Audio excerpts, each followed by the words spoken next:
Dajahao, ni hao, welcome to Bog's Kitchenette channel, and today's video we're going to cook sweet and sour pork. So all our main ingredients are, syempre hindi mawawala yung pork natin. So I cut this pork into like this. So mamaya i-marinate natin yan. And then of course pineapple and bell pepper. If you have green and yellow and red bell pepper, you can combine it. Sa akin, ito lang yung available ko dito ngayon, yung red bell pepper and yung ketchup po natin. So, I use this one. So, kailangan din natin ito yung ating ginger at saka, of course, our garlic. Hindi po yan mawawala. And onion. Red onion yung ginamit ko. Mas okay ako sa red onion pag sweet and sour kasi iba yung taste niya talaga rather than sa white onion. So, simulan na po natin.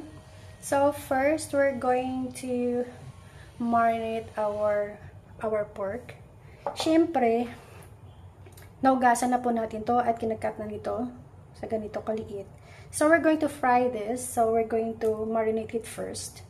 So, let's go. So, kailangan din pala natin ng isang itlog. Pero hindi ko yan uubusan kasi konti lang naman yung ating pork. Kailangan din natin yung flour at saka cornstarch. Okay?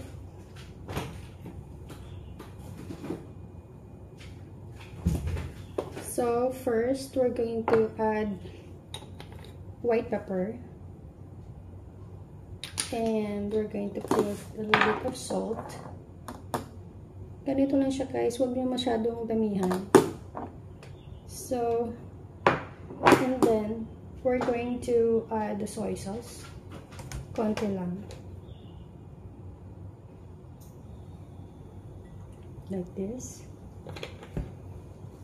And we're going to put a little bit of half of teaspoon of oyster sauce.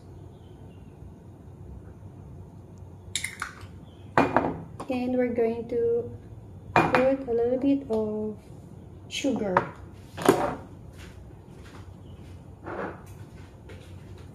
Konti lang guys, as in konting-konti lang. Yun. And then, siguraduhan natin na malinis yung ating kamay and then we mix it na. I-mix lang natin, mekos-mekos lang yan. Mekos-mekos. So, siguro mga after 30 minutes. Pero bago yan, syempre, lagay natin yung flour natin. At saka yung, siguro mga 1/4 tablespoon of cornstarch. And flour. 1 teaspoon. So, yun. Kasi yung cornstarch po kasi natin, guys, ito yung nagpapastay na ng ating creaminess. So,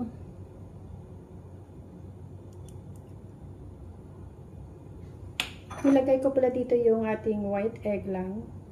Yung, hindi ko na ano yung, kasi konti lang. And then, yun na. Hindi kasi may iwasan pag mag-video tayo, parang hindi masyado, ano, naiilang na ako. So, ganyan lang siya. So, after 30 minutes of marinating it, we're ready to fry it. I-fry lang natin siya. So, habang nagmamarinate tayo, we're going to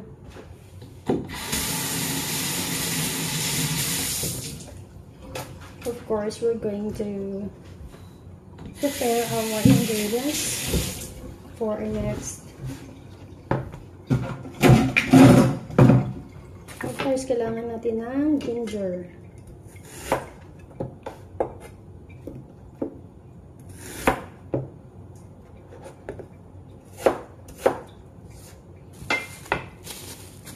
Siyempre, katamtaman lang din yung ating gagawing.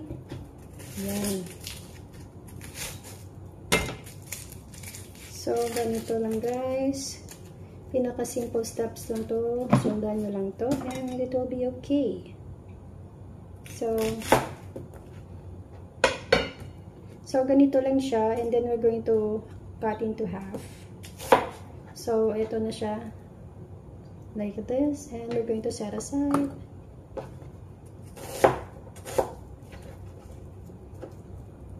And we're going to cut our bell pepper.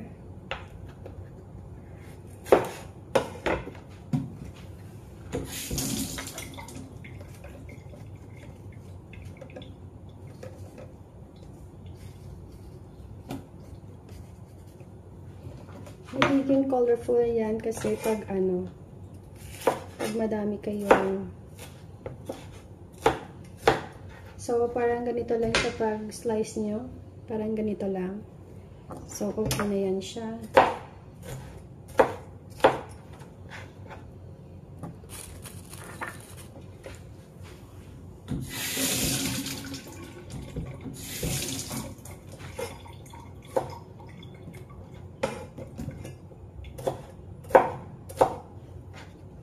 And after that, we're going to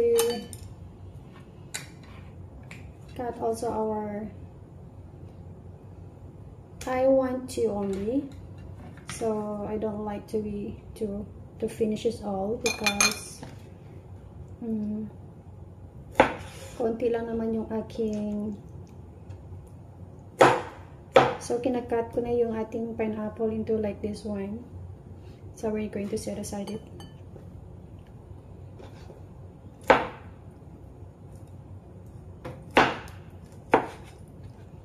And our garlic. Of course, hindi mawawala sa gisa nating mga Pilipino ang paggisa ng paggamit ng garlic. Pero dito sa Hong Kong, ginagamit lang nila dito garlic lang is okay na. So yun, more garlic, more tastier. And maraming benefits ng garlic, guys. Nahulog pa. So, yun.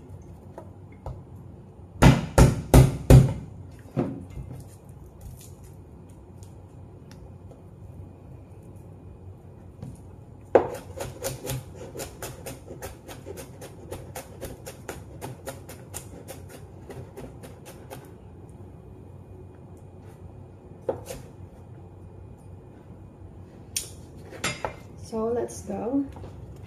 So, we're going to cook now our sweet and sour. So, let's go.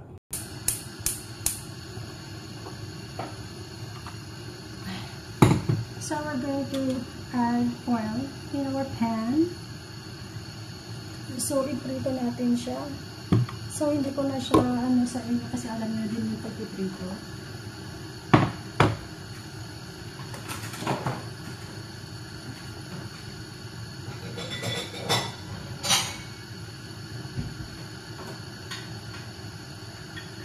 So, yun pala guys, yung ano ng ating pineapple, nilagay ko dito. At saka i-mix ko na dito yung ating, lagyan natin ng sugar.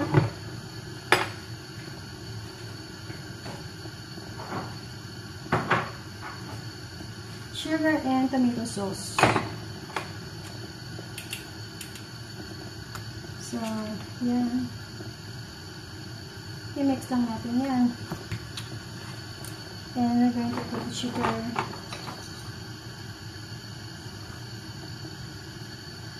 Siguro around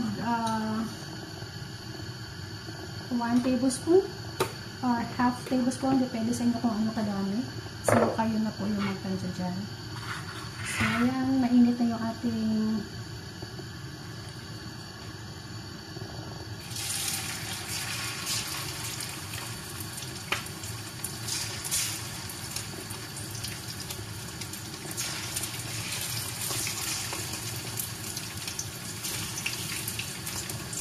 so, ayan guys.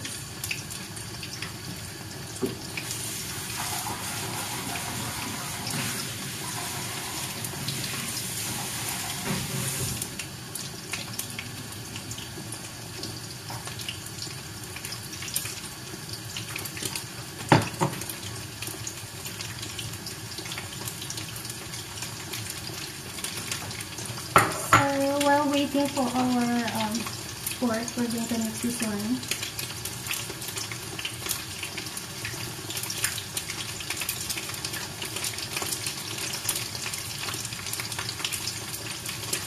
So, ito na yung sauce natin. Ayan. So, isatasagan din natin yung yan.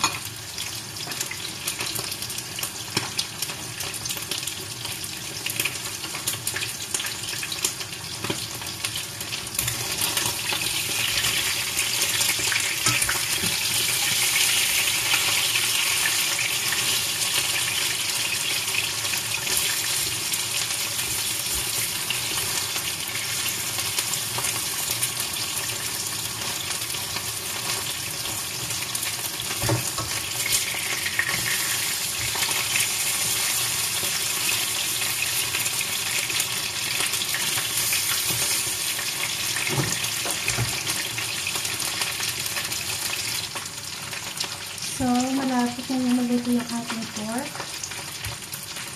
So, okay na po. So, we're going to cook it.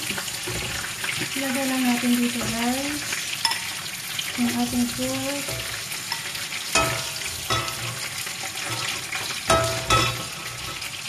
Hanggang mag-golden brown na yan.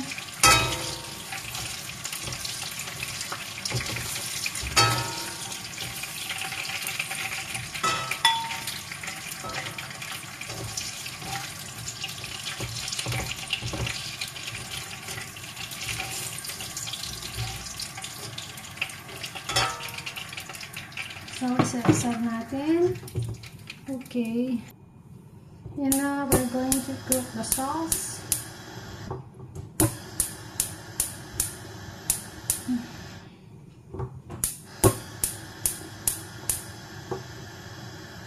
So, we need this oil, a little bit of oil. Okay.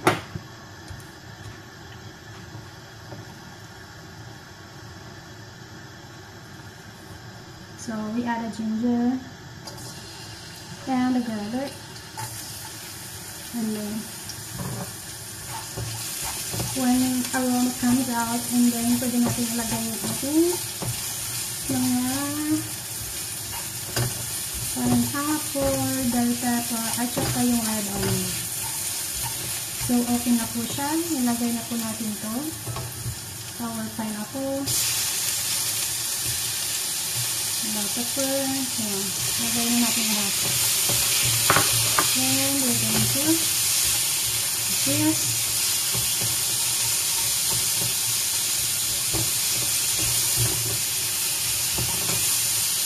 And after that, we're going to add the sauce.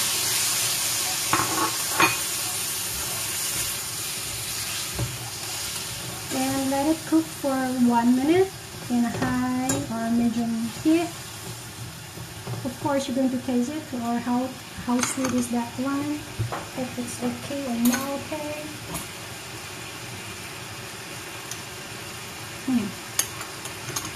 I need to add a little bit of sugar, like this. Then it's okay for me. And we're going to mix up. Okay. So beautiful. And look at this. How beautiful is this, right? So just like that. So simple. And we're going to add our pork.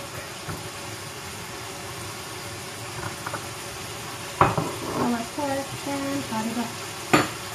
And it's okay. And turn out. Right.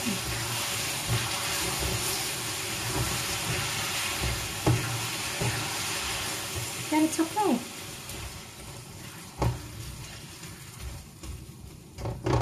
And we're going to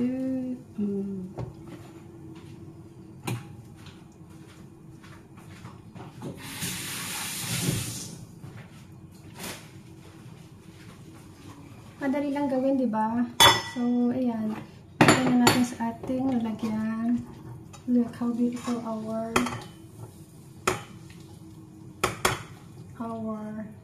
sweet and sour pork.